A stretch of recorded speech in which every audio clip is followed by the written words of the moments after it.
Hey everybody, and welcome to the Drafting Offers Podcast, the podcast where you get to vote for each episode's draft champ. We're realtors from Southern Ontario, but this is not another real estate podcast. Make sure to subscribe to our YouTube channel, catch every episode on Spotify or wherever you get your podcasts, and follow us on social at the Drafting Offers Podcast. Here are your hosts, Brad Warner, Scott Morgan, and John Fielding. All right, we're back. We have some controversy. I have to apologize because on our end of the voting system, through the Instagram polls, I take the names and I write them down. And what I did not realize was after 48 hours, those names disappear. So we have a bit of a controversy over the last episode's vote.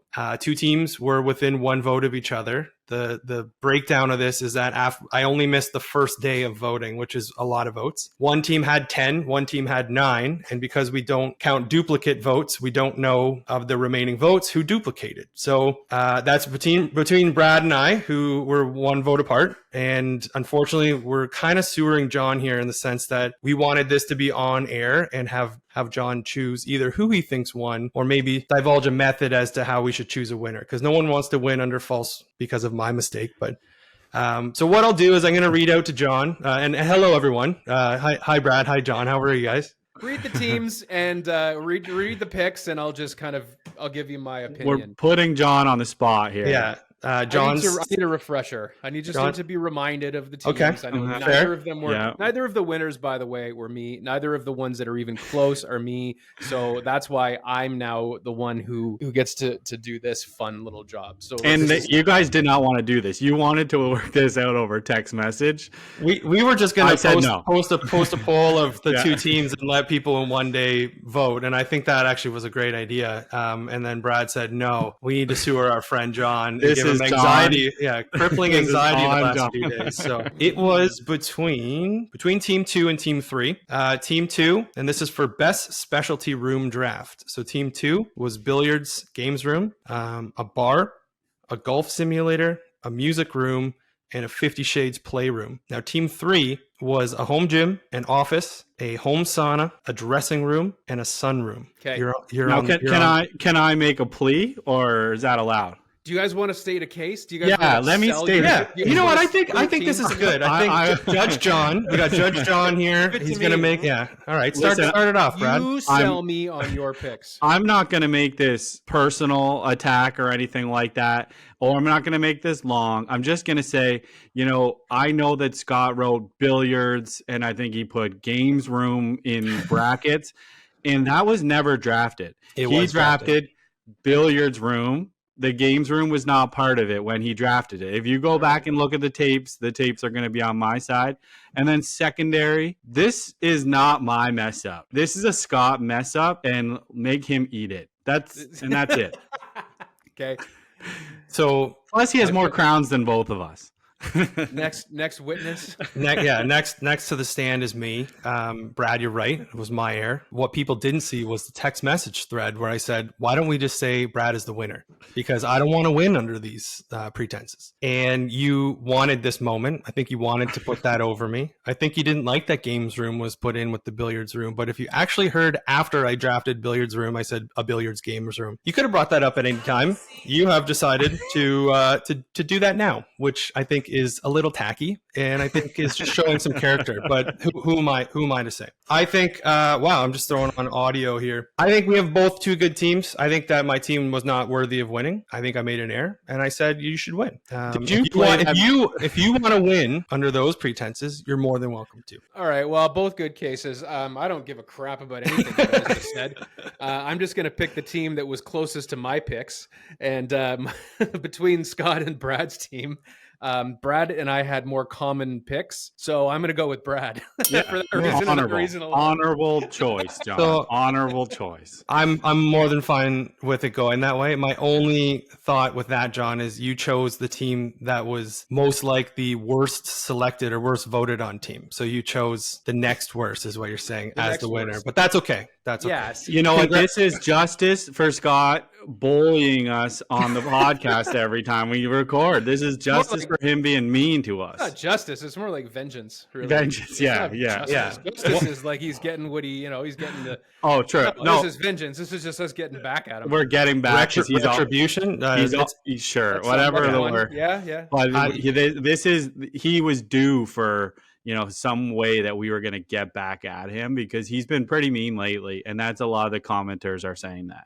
You know what, guys? It's lonely on top. So I didn't think anyone would be on my side. I'm catching you. And when it came down to John picking, the way you've talked about Team Soul with Scott the last few weeks, I knew I wasn't winning. So congrats, Brad, on your hard-earned victory. That was definitely earned by the votes and by John. Congratulations, Brad.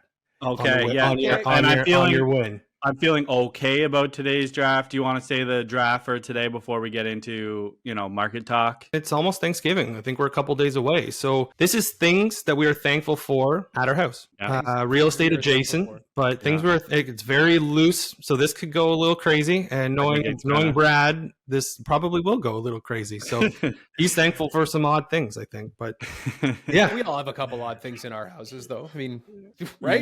Yeah, I don't know. Yeah, we'll see how it goes. All right. I'm looking forward to getting to it. yeah. Brad, you just looked over your shoulder. Did you see your toaster? Is that what you just looked at when you said odd things? I am thankful for the toaster, but not on my list, and hopefully it wasn't on yours. So, okay, let's get into it. Real estate market topic for today. Just in general, what's going on out there? I'm curious. We haven't talked a lot about the Durham region amongst ourselves, but I mean, what are you guys seeing? Great question. And I think you were kind of bringing up the last few months about how things have slowed down out your way. And I almost think it's that ripple effect coming back our way. I think it's across the board, but it was interesting because we weren't seeing a lot of homes actually closing the end of summer. So we had the podcast is it summer or is it the market? I think as we're seeing the market continue, we're realizing it was both, but it's the market too. I'm noticing out our way, if you look at actual homes that are firming up, it's a lot lower than the amount of homes that are terminating and relisting or just being taken off the market. So if you look at our daily back end, there's a lot of terminated listings. I think there's a lot of people that are either unaware of what's going on or they're living in the past when it comes to prices. And they're either listing too high or it's competitive out there. So if you want that listing with your sign on the lawn, you're maybe taking a listing is highly priced and you're sitting on it to get the sign on the lawn. So it's kind of what I'm seeing on the selling side. What about you, John? I've seen a lot of properties that don't get offers when they're supposed to. Like a lot of them have an offer night, and then you'll see the next day price goes up by $150,000, and that's what they're actually looking for. And then it sits there for a while because now it's priced higher than everything else on the market that was priced $150,000 lower. So it seems like there's not really a cut and dry formula for listing or for even directing your buyers in certain directions. And I don't know what else. Yeah, to it's a little describe it as. Like it's a little chaotic. Yeah, purgatory a little bit. Transaction you're on. Yeah, I'm seeing some conditional solds where we haven't seen a price, and a lot of the times now when they're being updated, we don't know the condition. They used to have to list that. Now it just says conditional, but a lot of those are maybe not selling. You're right. We're kind of at a point where we're seeing the old strategy of the list low, you get the multiple offers or multiple people. And even when sometimes those homes are getting multiple offers, they're maybe not getting the price they're looking for. So again, that comes to expectations. And it comes to the comparables. And as you're going up, you're seeing things go higher and higher. But when you're on the other end, you might be looking at a comparable saying ours is better than that, but the market is lower than where that home sits for your home, even if it's better. So it's just having those conversations and trying to make your house stand out. So if there are only maybe 3 of 10 homes that sell, you want yours to be that home. So is listing it too high going to do that? Or it's not a paint by numbers thing anymore where we know the strategy. It's really individual. And it, again, more than ever, comes down to who your agent is and what they're doing for you and how your home is presented. It's not just to throw your sign on the lawn anymore. And are you seeing a lot of buyers go in with offers that don't have conditions on it? Like those days are far gone around here. That doesn't happen.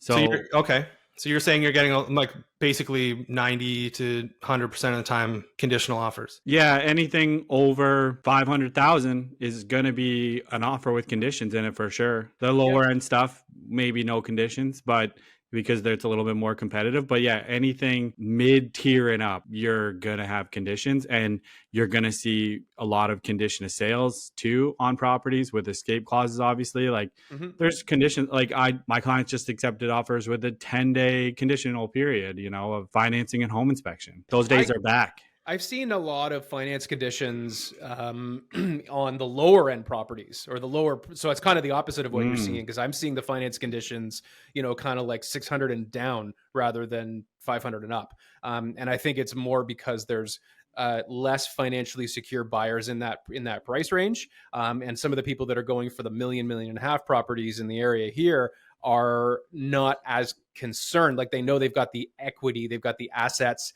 and they're probably not putting the finance condition in because they've done the research already and they know their finances better than a lot of us do. So there's definitely some SBP, like some of the sale of the buyer's property conditions in a couple of deals here and there. But I think from a finance condition perspective, I'm seeing it 600 and down rather than the higher end. I think it depends on the product. There's one that was listed within our office. I know they were delaying offers, and it was in the $1.5 million range. They did get 5 offers, and the one that got the deal was a firm offer. It was, I think, tens of thousands less than the conditional one. But in this market, as a seller, that firm offer now is something, if you have that financial security, or you don't really mind a home inspection, you don't have to worry about a house selling, that can be a huge tool in your pocket when you're on the buying side. That being said, if you're someone who's more risk adverse, you can get those conditions of finance for the most part.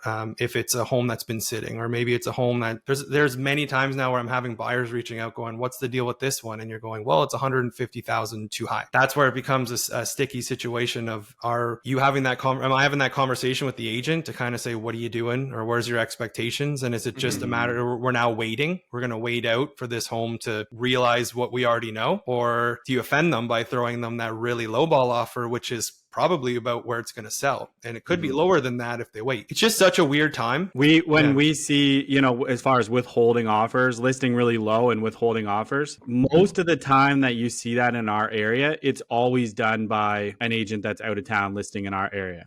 You rarely see a local agent ever do that right now, because any buyer that goes in and goes to this house that's like $100,000 underpriced and withholding offers for 2 weeks, they probably won't even go see it. I mean, this is not a seller's market. We're not going to let sellers wield that sort of power. And so we only see it when, like, a GTA agent is listing their house in Belleville, and they're not doing their clients any favors by any means, and they're going to end up having to reevaluate once that withholding date comes. Or they might get lucky that someone even offers them full price, because there's no one that's going to go way over. When it comes to listing prices and what buyers are offering, I did a little bit of crunching here, and there were 66 sold properties that included, if this is just in the last 3 days, this is included conditional solds, conditional with escape solds, and then sold in general. But in total, there was 32 that were like firm sales. And of those 32, 26 of them were underneath of the listing price. Now, I don't have like the amount that each one was underneath, but that means there was only 6 or 7 that were like right at listing price, either at listing price or slightly above. I didn't see any that were like over 20,000 above listing price, but yeah, almost everything was selling underneath. And of those, solds and everything, we're looking at the hot sheets, and this is just the last 3 days, there was 50 price decreases. So when you think there was 107 new listings on the market, 66 sold with conditions or not conditions or escape clause, there's 50 price decreases in 3 days. And for our market, that's a lot. We don't normally see that. It's obviously the complete different than when we were in the middle of the crazy boom. We might see 20 price increases and we would be 0 price decreases. But now every single day that it comes out, you check the hot sheets, it's, double digits price decreases every single time. Of those people that had relisted, how many of those would you say were people that were listed in the summertime, or maybe have been listed for a decent amount of time and we're just waiting to see what the fall market was and now reevaluated, versus people that have listed in the last week or so and getting no traffic? We're seeing a lot of price decreases when people usually get to that 2 to 3 week time that they're on the market. Some of them certainly are left over from the summer market. market. And I think people thought we're kind of holding on to their prices because they're thinking, okay, the fall market's going to be better, which we all thought. I think I went over last time about showings being down amongst my entire region, especially during that last week of August, first week of September, which the first week of school, we're expecting them to be down. And then we were expecting it to increase after that week over week. And the week of the 10th, I believe, we actually were up in showings that week slightly. I think it was like our most showings that we've had in about a month actually that week. And then it decreased the following week. So I thought, and I think a lot of people thought, we're going to see that increase after schools goes back and people start living their life a little bit more, and showings went down. That shows the market is not that predictable right now. And, I think, like you said, we had a whole podcast, like, is the market slow, or is it just the summer, or is it just August? And, I was leaning towards it was just August, but we don't have a crystal ball. And it doesn't feel like the market is picked up substantially just because it's the fall. Do you think investors have taken a step back? Because based on what John said with the conditional on the lower priced homes out here, you got to think that those are people that are buying for themselves getting into the market. If you're an investor that is coming with a large amount down, you're maybe not as concerned about that. And then if your showings are way down, where maybe a lot of what was propping the market up through COVID was investors, if they're gone and it's now just people buying for themselves. I think the investors are not quite here because they're thinking the market's going to go down even further. So if there's another rate increase hike in October, they're going to wait to see what happens there. And if the rate increase goes up and they have a lot of cash, that's probably when they're going to move in. Our biggest change is the Toronto GTA people aren't coming here. And to support the prices that we had during the craziness in my local area, the expensive stuff, it relied on these people who are working from home, moving from the bigger cities, because our wages around here don't support the prices that things were selling for. I do see investors. I see a lot of investors buying right now, and a lot of them are not. I mean, these are some of the ones that aren't necessarily that concerned about the interest rates. That they've got the capital, and so they're buying cash. And they don't have to worry about that. And because the rent is so high, they are capitalizing on slightly lower priced properties that you can buy without being in competition, and charge the rent that the market is getting. Like, that charge the market rent, basically. Like, it's very high. You can get a full house for I was looking at one the other day. It was a full house for $4,300, 4-bedroom house, and it was per month plus utilities and everything. And then I saw a 3+1 bedroom apartment for $4,700 a month. This is the kind of thing. Like, who's paying this rent? Like, who's able to pay that rent? Like, it's insane, but people are still doing it. And this place, it was $4,300 a month, by the way. The day that I showed it, 5 offers magically came in that same day. Yeah, so of course, people are willing to pay it. I think I've had 2 different listings in the last 2 weeks. We weren't getting the showings and the pricing that they were hoping for. So instead of doing a big price decrease, they just opted to also put it up for lease. So I had 2 listings that were both up for sale and up for lease. And they set the lease prices high enough that it's like, well, we have options to do either or. And if we can lease it, that'd be great. And both of them lease. And I had another person come to me who said, I'd really like to move my investment property though, and like sell it. Yeah. But the basement needs to be rented still. So they were trying to figure, should we rent it out or should we sell it? Is it a good time? What should we do? So we go over all the options, and they opted to rent it, not to sell it, because they're just seeing, it's not the optimal time to get the highest price that they're looking to get. Whereas on the rental side of things has not dropped. Some of this is like maybe a lot of the areas that went, like, because your area took a huge increase over COVID because a lot of people were priced out or coming out there, less expensive for investment. Same thing with pockets here. Like, I think Oshawa was one of the top 5 in Canada in terms of growth pricing over COVID. Pricing. Yeah, definitely. Do you think as we're seeing things fall, where maybe some areas were boosted up artificially, you're now seeing areas that were maybe lesser in value coming back down to earth, and then the areas that maybe were more sought after are holding their value? Or are there any areas out your way, Brad, that are holding value more than others? It would be similar. So like the way that you guys talk about Durham region, there's specific parts, even in Whitby, but in Oshawa too, obviously, that there's a stigma in certain areas, and those prices went up really high.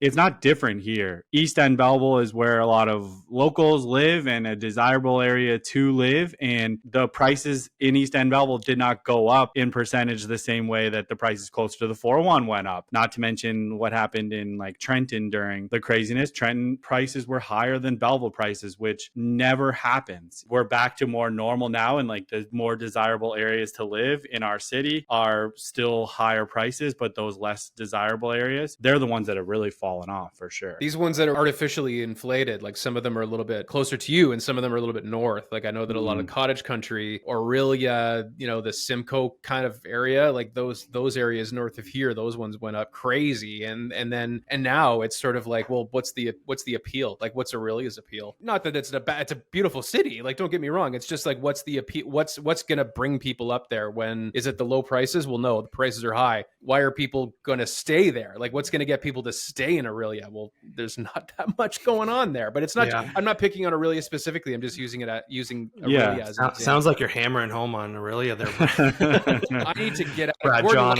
man. Oh, no, I love Aurelia. I'm kidding. I do. Is there a good bakery up there? There's a really good one. There's the Mariposa Bakery. That's the one. Because the Mariposa Festival is there every year. Yeah. I know I've said this before, and obviously each mortgage and product that people are in matters so much.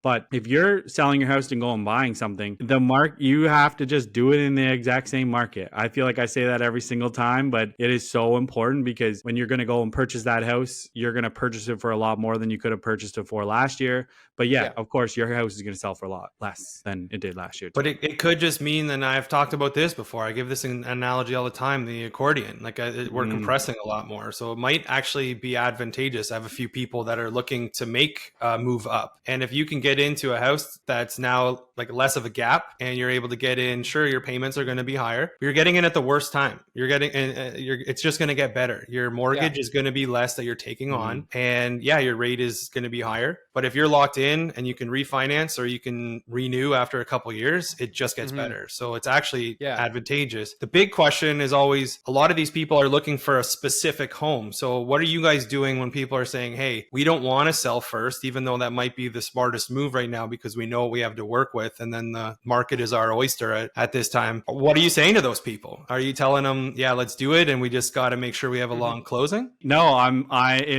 if they're moving up houses, that price range that they're moving up to, we can probably get a condition of sale on it. So we're going to go out, find something that you want and get a 30-day condition of sale. Obviously, the sellers have their escape clause, so they can still market their property, but it's going to make sure that you actually want to move and you have something you're motivated to move to before we list your house. As much as it's out here a little bit, it's not that common right now. So that's a tougher sell. Like you need to have all of your ducks in order and you're ready to list your house tomorrow or within the next couple days in our end in order to even have a sniff at someone taking their potential home off the market. And then you're then risking their home doesn't sell, market maybe goes down a little bit more, and now we couldn't sell it, comes back on the market and you're worth $10,000 or $20,000 less. So or it's a tougher sell. You never know, depending on the market or where it is. We're very doom and gloom right now, but I think it's just the honesty of maybe what's happening. But I guess we get the bad rap for saying it's never a bad time to buy or sell, but there's still avenues for certain people. And if you look at real estate as a whole over 10-year spans, there's going to be a lot of people that purchase right now that are going to be happy with that in 5 to 10 years. But because they're dealing with the worst of it now.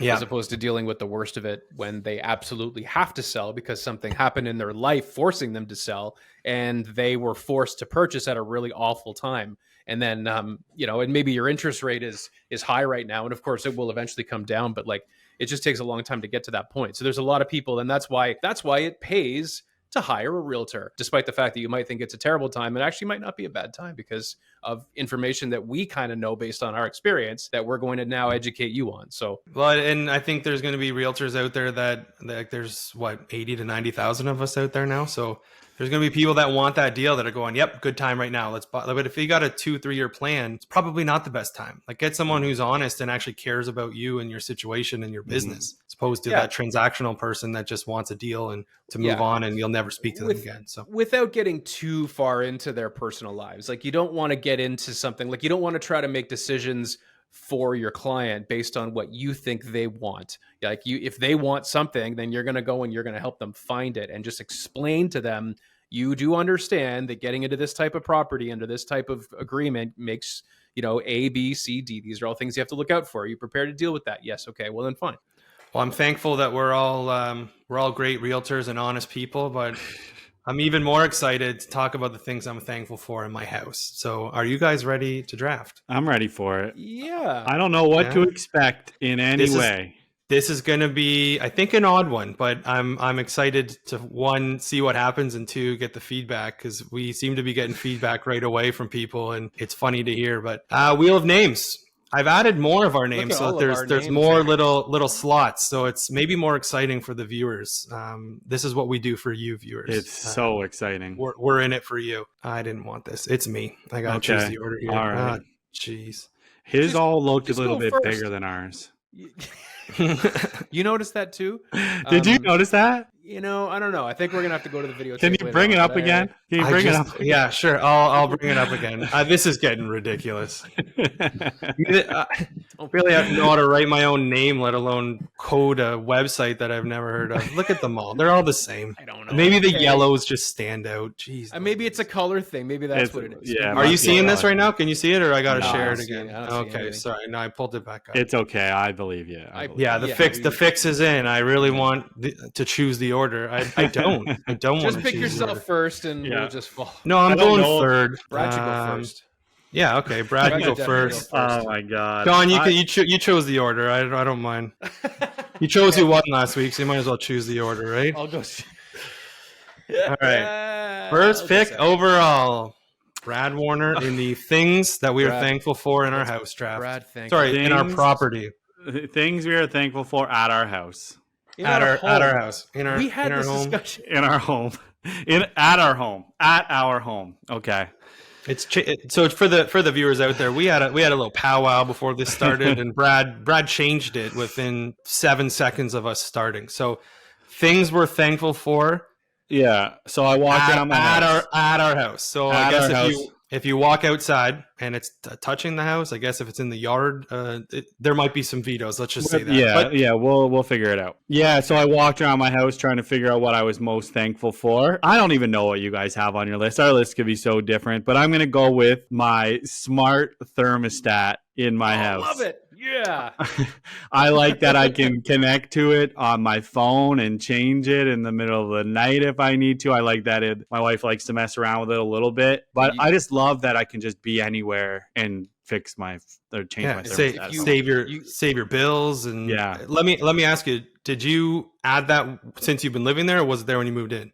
No, I had to add that. When we got a new furnace, we added it on. How good was it that first time when you were sitting in bed and it was either a little too cold or a little too hot, and then you get the Brad, can you change? And you didn't have to get out of the bed; you just got to do it right from the. Grab your right phone. from the bed, One time when we first got it and Kristen wasn't hooked up to it yet, she texted me and I was like in a hotel room somewhere else. And she's like, "Hey, can you change the thermostat right now?" And she was already laying in bed or something and texted me. I was like, "Oh yeah, sure." Pulled it out and changed it. You think both people would just get the app on their phones, but my house is the same. I'm the only one with it, so She's the only. I don't have the app anymore. She's taking it up on herself now. 2023. It's a whole new world. Okay, smart thermostat first overall. Okay, John, Yeah. you're up. Mine's another smart home device, and it's sort of a similar thing, but it allows me to see what's happening outside my front door when I'm not there. Maybe when I am there, it's my smart video doorbell. It allows me to kind of keep an eye on stuff if I'm not here. It allows me, somebody rings the doorbell and I can talk to them and I can choose whether or not I actually want to come down. I can kind of just, it's just a safety and security thing too, right? Like I'm the only one in my house. I'm the only one who lives here. And if I'm not here for a couple of days at a time, I can see what's going on. I can see if there's been motion. I can also see if a package has been delivered. That's a big thing. And then it doesn't get yanked off my porch. So that's the thing. So it's the video doorbell. That's my That's my number one thing I'm I like thankful it. for. I knew you were gonna have that one. I knew you were gonna have That's a thermostat. John. That's a John. Did Look at you? you guys. I knew you were taking that one. The video number doorbell, 3. though, has also crippled the door-to-door sales market, because I find a lot of people just either don't answer or they'll just be like, yeah, busy, sorry, and then on to the next. But now you can talk into it. Now you can look at it and talk into it. Well, that's just it. So I love yeah, okay. leaving a showing and knowing they have one of those, and like I'm always just like look at it and like, oh, See you thanks later. for having us. You lock up the door. I love this. You lock up the door, you wave at the camera, you walk down the driveway, and you say to your clients, there's a camera there. Yeah. Let's not talk about the house until we get down the street. Like, Yeah. That's a conversation to have with clients nowadays, because it's Yeah. not just baby monitors anymore. It's everywhere. But Yeah. I'm going to go a little more broad, but the internet, I'm thankful for it. It actually is the reason both those two work. You can stream so many things. It helps the world. So This draft's gonna be all over the place, eh? It's gonna be 100% is. Yeah. So I'm gonna take internet. What are your thoughts on that? If you can't connect, it's the most frustrating thing. And I think a slow connection is worse than no connection, because if there's no connection, you're just like, that's it, full stop. You go somewhere else to find Wi-Fi, or you go and you do something different. Slow connection when you need it is the most frustrating thing, I think. I would go so far as to say strong internet, like good internet signal, would be probably something that I would be thankful for, rather than There you just go. Sometimes I think though, if we didn't have the internet at all and no one had it, sometimes I Would think it be better for the world? Probably. life might be a little bit easier. We wouldn't have So- we wouldn't be able to assign things from our couches. Yeah, our but, jobs would be way worse. Our jobs would be way worse. The way I look at this one is, if I didn't have this thing, I'm thankful I have it, because if I didn't, my life would be much worse without it, or much different, or I'd notice it a lot more. So if you go up to that bunky up north, you're not going to have the internet. And sure, maybe you need that for a little bit, but you're definitely going to notice it. So Not my now. follow-up pick to that, being more of a bigger guy, I get hot. I run hot. So when I'm in a house in the heat of the summer without air conditioning, I feel it. And I'm very thankful for air conditioning. I didn't grow up with air conditioning. I didn't have air conditioning until I moved into this house. Yeah, certainly thankful for it. Now that you have it, are you a fancy boy and you're never going back? Or Like my parents have it now. That house I grew up in, they have air conditioning now. But Just it's waited for you to crazy. leave. People don't even consider buying a house without air conditioning anymore. So I bought my house without central air. It has ductwork and everything. It's got furnace, but it didn't have a central air conditioner. So I put that in. And then when I did that, I put my smart thermostat in, but it's, I don't know if I could have lived a whole summer in this house without central air conditioning, because it does run it's off right now, but I mean, it does run quite often, and it doesn't run for very long, which is kind of what I like about a smaller house. Scott's picks are broad strokes, eh? Very broad strokes. I'm bringing the heat today. Yeah. I struggled last episode, so we're coming in hot. John. Second pick in the second round. So Johnny, I'm going to say I'm thankful for a comfortable bed. It's just Nice choice. kind of an obvious Yeah. one, but it's like, I got to get away from the smart home stuff for the next little bit. But I think a comfortable bed, and it's just because you cannot function without a good night's sleep. And I know that firsthand. I just don't sleep well. I'm a very, very light sleeper. And then if I wake up in the middle of the night, I'm awake. But if I have a comfortable bed, and I'm really thankful for just a comfortable bed that I own. Much worth an investment. You spend so much time in your bed. third of your life, they say. Yeah. It's also one of those ones to hammer home how thankful you are. Like, think of when you go on vacation, whether you have a good bed or a bad bed, and you get home and you're just like, I just miss my bed. That actually could have probably gone 1-1, and I think was an oversight with my air conditioning pick. I should have gone comfy bed. I like that a lot. I kind of want to just be in it right now. See you guys. Yeah. Just 2 picks in. He's like, all right, I'll coast on that. All right, Brad. Okay, I'm going to go with automatic garage door or powered garage door. I did not always have one at this house. I had to pull it up, and I can tell you I pulled it up a lot less than when I can just press a button and it just opens on its own. Especially when that button's built into your car, like you've got the home link the little- buttons. Yeah. Yeah. That's no big garage door The opener kids thing love it strapped to too your when mirror. you pull in and you just do a fake countdown, make it seem like they're the ones who willed it to open. I have like a detached one, so I can just hit a button here, and then by the time I'm out there, it's up. And I know that they have fancy like there's like Bluetooth on some of them now and stuff. I don't understand why you need all that, but like I just need something So you that can do it opens from when your I press phone. it. Why? Yeah. But Bluetooth, you can program it to like open when your car's signal, like when the Bluetooth of your Yeah. phone connects to the garage door, and it'll just open when you drive into your driveway. Like there's Instead some of just cool going stuff with, and there's the sensors. Yeah, exactly. Instead of just Yeah. going like click, and there's the sensors that can kind of like the laser sensors that can guide you in. You're gonna say, Alexa, garage door open, and that's gonna Hey, open. let's stop tipping picks here, Yeah. big fella. Okay. I didn't say okay. what it. I said a All right. name. I Yeah. said a name. Okay, my next pick is gonna be a mudroom. I'm thankful that I have a mudroom. You know, when you come in and there's so many different shoes that my kids wear and I wear and my wife wears and crap when you first walk in a house. And I'm just thankful Yeah. it's just like it's just out there. You know, Yeah. it's out there. It's not in here. You can kind of hide it away. It's nice. It's snowing. I can go into the mudroom and get ready before I go out into the snow. It's a hideaway room. You can. Yeah. Good pick. Mhm, I think. mhm. Good pick. I don't know. Mudroom. I'm I not don't sure. know. think I it don't is know a where. good I don't know where this is going. That could be the best one, or it could be not what the people are looking for. Yeah. So, Thankful that your home has a mudroom. I do like Yeah. that though. Johnny. Comes in handy. My next pick is going to be smart light bulbs. So not just timers, but bulbs that will turn on either with motion or with voice command or with my phone or with whatever Clapping. other smart clapping, whatever other device. You know, that's the thing. I'm thankful to have smart light bulbs that will turn on and off and can change color in certain situations. If you need a brighter, whiter, or a more tungsten color, those nice smart kind of light bulbs that connect to your home system. I'm thankful for those. Don't even There's know someone much in- about them. I don't particularly as well, but I know the people that like them love them. Like there's a coworker of John and I who you've met, Brad, swears by them, and he loves the changing of the color. He just like every now and then, and I think his family room, he'll just be like, go to red or go to. He just likes, and you're not having to do it yourself. You're just voice activating it. So How are you feeling today? You feeling red? You feeling blue? You feeling yeah, yellow? what's the mood? Yeah, that's right. That could be my mood. That should be it. That should be my mood light. The one that's We have a behind friend me should be my mood we have a light. friend who does that with his sunglasses. He wears different colored glasses all the time, depending on what mood he's in. Okay, wow. So this like a bunch of these I didn't have on my list, but they're good picks. So this is how broad this category is. So I don't know anymore. I'm just gonna stick with my heart, and in my heart, I am thankful for a comfortable couch. I mean, where do you spend a lot of your time? On Maybe your taking big comfy naps. couch? Yeah, maybe comfy couch. maybe you're napping, maybe you're watching shows, whatever you're doing, having a comfortable couch. If you didn't have that in your house, let's say you had a bunch of uncomfortable standard folding chairs, it sucks. You don't want that. I'm thankful. Or just a couch that just maybe looked really nice in the store, and when you got home, you were like, "I can't sit on this thing. I can't Yeah, put my feet up. The armrest is terrible. The material just doesn't feel good anymore." Kristen and I's first couch that we bought together was like, it looked really nice, but like it was short, you know, and like it Not was, like, deep.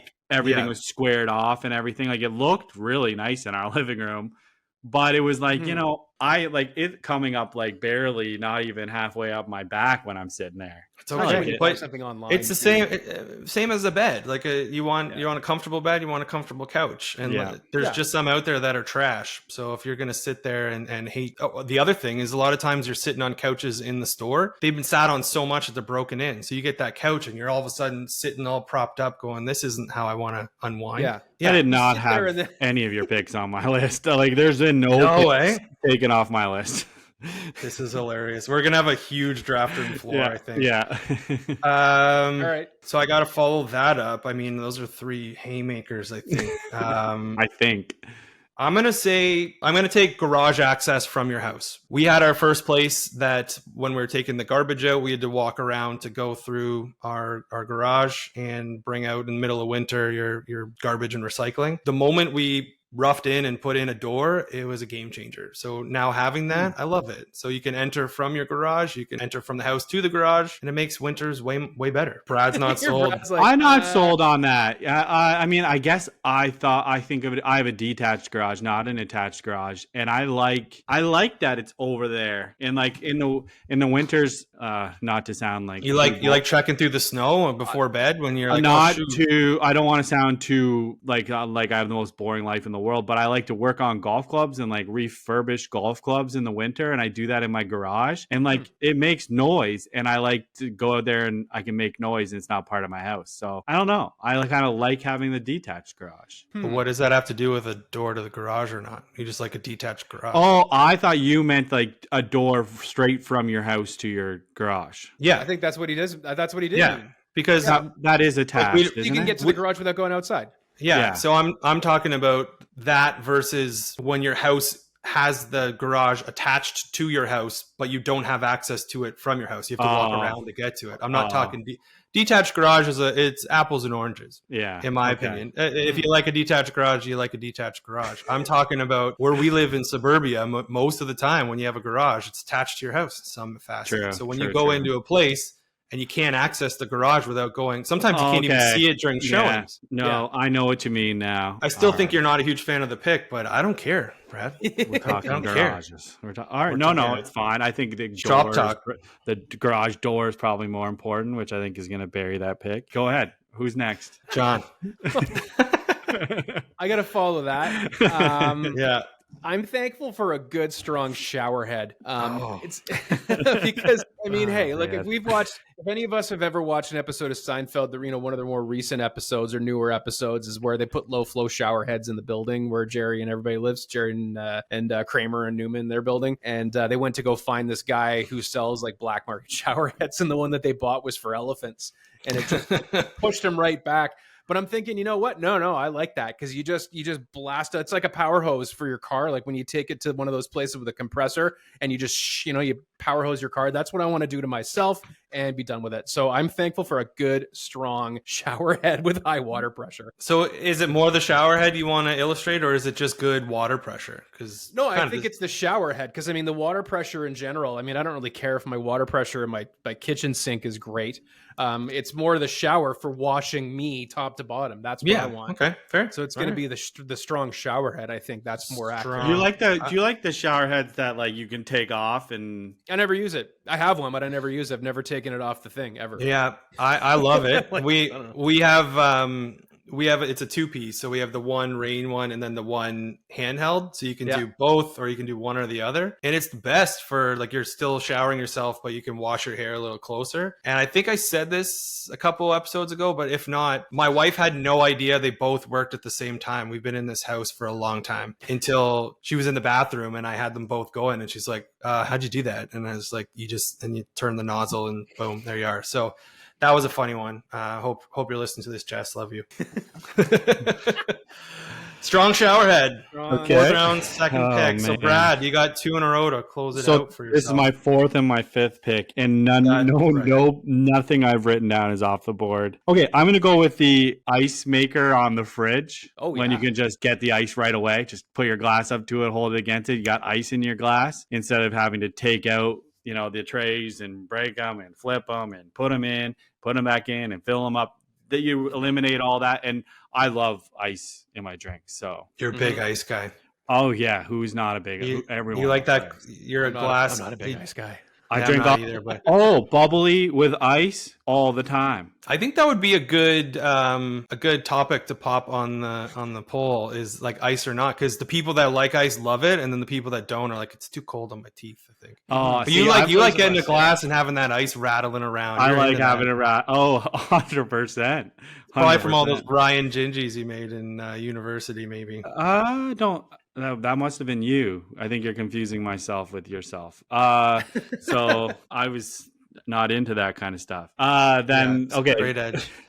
And I do like being this is a side note, but I do like being on the golf course, and I like have like my little like drink cup that when the beverage type girl comes around and like or guy, I guess, and they make like a mixed drink for you right on the cart, right in your own glass. And I don't know, better than a can. I don't even actually have this, so I would be thankful for it, but it's a gas barbecue line. I am the sucker who has to go and get a propane tank and bring the propane, make sure I have an extra one, or I run out of propane right in the middle of it. If I just had a gas line just sticking out there, you never ever have to worry about it. And honestly, like the amount of gas that you use is so negligible. Like it's actually pennies, like on your per like day. If you're using it every day on your gas bill, it's really quite insignificant. But the installation, if you want to bring a gas line to the backyard or wherever you have to go, that's the big cost. Is the installation is the big cost. I agree. I think it's in going from one to the other. Like we had one at one of our houses, and then when we moved, didn't. You notice it, so you're thankful for it.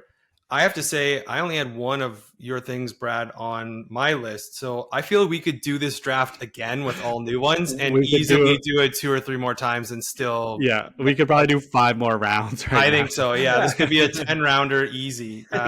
Do we add a 6th round just for fun? I'm excited for the draft room floor because that might be the longest portion of this podcast. We're already pretty deep into it. But John, 5th round pick of the last round. There we go. First, my pick of this is going to be a roof that doesn't leak. That's what I'm thankful for. A reliable roof. A reliable roof. Yeah, a roof that doesn't leak. I mean, hey, what's the point of having all kinds of smart home stuff if your roof is just like you've got bubbles in the ceiling? It's just kind of like caving in on you. I'm thankful for a roof that doesn't leak. And the last thing I want to do is go and look in my attic to see what's going on up there. Yeah. That's the last thing I ever want to do. So I just like to think it's reliable. And I just want to know that my roof is relatively impermeable to the bad weather that we get in Southern Ontario. Our basic needs are, one of them is shelter. So I mean, the fact you have a roof over your head that doesn't leak is pretty good. I'm thankful for that. This is all over the map. Like I have about, let's see, 1, 2, 3, 4, 5, 6, 7, 8, 9, 10, 11, 12, 13 left. I had a lot. 5. Sorry, 14, 15, 16. I had a lot here, and not a lot of them were checked off. So we almost could do another draft, but I don't think we're going to subject our listeners to this again. I'm going to go with something that is basic. The fact it's around as the last pick of the last round is shocking, but this is so broad that, hey, here we are. A dishwasher. That's what I was between. So when Brad and I lived together, actually our entire time, I think in university, did not have a dishwasher, and our place was filthy. It was awful. That was what Brownie was for. Yeah. Thanks, buddy. Thanks, Brownie. He'd clean. Actually, we lived in a 10-person house, so we could have all combined together, cleaned one afternoon, and by the time 10 people made dinner, it was a nightmare. So you miss it when you don't have it. I'm thankful that you don't have to, even if you scrub a little before you put it in, it does the work for you. Yeah. I do hate unloading it, but I'm thankful that I have it. So dishwasher would be what closes it out for me. Yeah. It's nice if it's a quiet one too, especially if you're in a smaller place and the dishwasher is kind of near where you sit and watch TV or where you work. It's nice to have a quieter dishwasher too. And that's like, I remember going from like an old dishwasher to a new one. And I said, is it even on? Like, is it on? And you go over and it's like, well, yeah, it's running. It's so quiet that you don't even notice it. Have you ever opened one, whether at your house or someone else's, and it's just mid-cycle, you just can't hear it? I've done that before. And you just open it right up. Yeah. Well, it just immediately stops and water everywhere. Yeah. Good time. That's another one. Did not grow up with that my whole life until I had my own house. And you do notice it. And when it was just the two of us, I didn't notice it as much. But now that there's 2 other humans living here, it's a whole game changer because we use it every day now. Yeah. Why don't we recap? How about that? Yeah. Why don't we recap the draft and then we'll get to the drafted group floor items. I think that's a good idea. Thanks, John. So team 1, Brad, you started with a smart thermostat, an automatic garage door opener, a mudroom, a fridge ice maker, and a gas barbecue line. John, video doorbell, comfy bed, smart light bulbs, a strong shower head, and a reliable roof. Very practical. And then team 3, internet, air conditioning, big comfy couch, garage access from the house, and a dishwasher. So what do you guys got on the old drafting room floor? Let me get this out of the way, because I was going to see a lot of these things that we're talking about connect via some sort of smart home hub. And mine, I was going to have an Amazon Echo, because that's just what I happen to have. Alexa do this, Alexa do that. Alexa, Did she just my turn fan. on when you're saying that right now? Alexa, she's in the other No? room. So the coffee maker, of course. Why can't you have just a decent coffee maker? I've got my in addition to the kind of the smart home, of course, being a music nerd that I am, I've got my Sonos system, speakers, and the sound bar and that kind of stuff. I also had a smart deadbolt. The smart deadbolt with the code. Some of them are Wi-Fi enabled as well. Air fryer, my sump pump.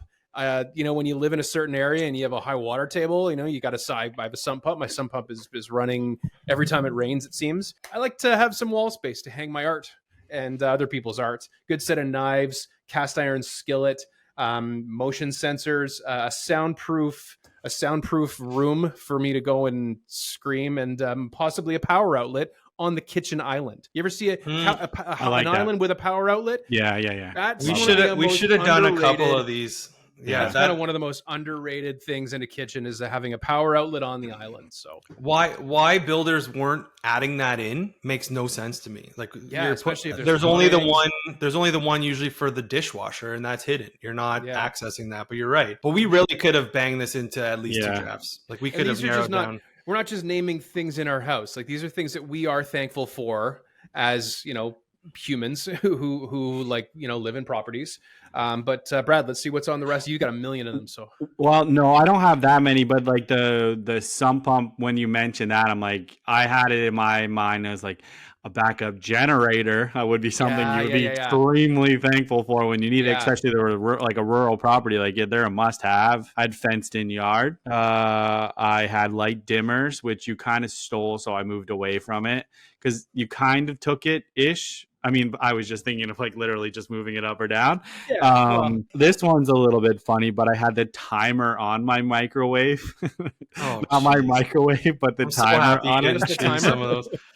You were just walking around your house and you just saw the microwave. You're like, you know what? I do like the microwave, but that timer, I really, really like. I use the timer on my microwave more than I would use my microwave. What are you timing? Doing all this stuff when I'm cooking, I'm constantly using the microwave timer instead of the stove timer for whatever reason. Or I have one of those kids that I have to be like, you're going to do that for 5 minutes and we're going to set a timer. And we're setting the timer all the time. That's where John would have just gone, hey, Alexa, set an alarm for 5 minutes. Exactly what I was just going to say. Exactly what I was going to say. Even on your phone, right? You can say, hey, Siri. Hey, Siri, set a timer for... This guy goes, good thing you didn't choose that because he'd have been annihilated, I think. I had... it was pretty far down there. I had cold storage room. Thankful for those. And then the only other one, and I wrote it down later in life when we started talking about kids, is I wrote down, I'm thankful for the diaper genies in my house. Oh, yes. Because I don't know. Like, imagine a world without a diaper genie. And I don't know if everyone knows what a diaper genie is, but like, it's basically like a garbage, it's basically like a garbage bin, and you put the diaper in. And it like goes down and like shuts it in. Yeah, seals that stinking. Twist it in. You pull out that like caterpillar of time. They spin it around, and so that it kind of like locks all the smell in, basically. And we have one for our cat, like the same thing. We have like the same kind of thing for our cat too, for our cat litter. That's a great one. I always play the game of like, I wonder how many we could stuff in here. Try to set a world record for the caterpillars. How many cats you could? How many? Oh jeez, no diapers for the. It's genie for his cat. It's bad when we're like, oh, you should have, like last week we barely had anything in Levi's diaper genie, and it was like a sense of pride for us that he's like getting it together. That's nice. Yep. So that brings me to a couple of mine. My first one was family. I'm thankful for the family that's in my house.